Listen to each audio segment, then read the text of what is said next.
Le dossier lié au testament de Johnny Hallyday n'est pas clos. Laetitia Hallyday a proposé un accord aux deux aînés de Johnny Hallyday, David et Laura, qui l'ont accepté.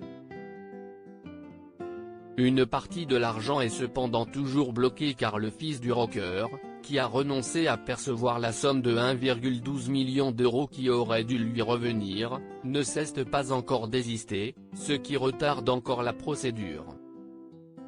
Selon des informations de M6 détaillées sur Twitter ce jeudi 23 juillet par le journaliste François Vignol, un juge de Los Angeles doit examiner et valider demain le transfert de biens et de droits d'auteur sur le trust américain signé par Johnny en 2014 au bénéfice exclusif de son épouse Laetitia, a-t-il commencé.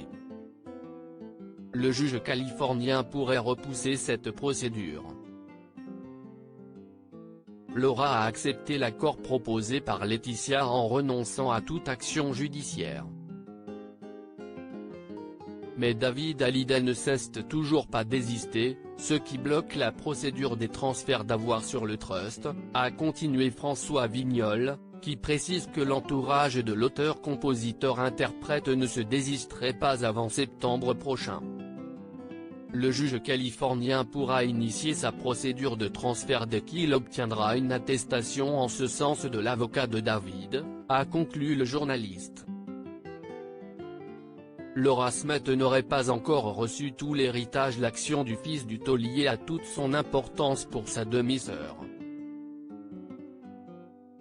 Selon nos informations, Laura Smith n'a reçu pour l'heure qu'une grosse moitié de son héritage, 1,5 million d'euros.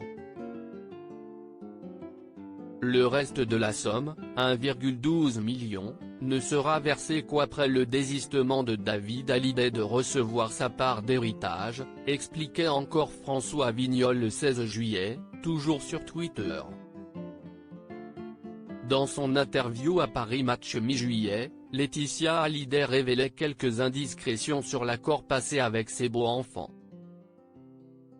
On a voulu respecter les volontés de Johnny tout en faisant preuve de justice. Que l'on propose à David de bénéficier des droits d'interprète des deux albums sur lesquels il a travaillé avec son père, 100% et Cadillac, c'était évident. Et que Laura dispose des droits de la chanson qui porte son nom, ça allait de soi. Johnny ne l'avait pas écrit, mais si est-il juste. La partie financière relève de l'In Time, je ne veux pas en parler, expliquait la veuve de Johnny Hallyday.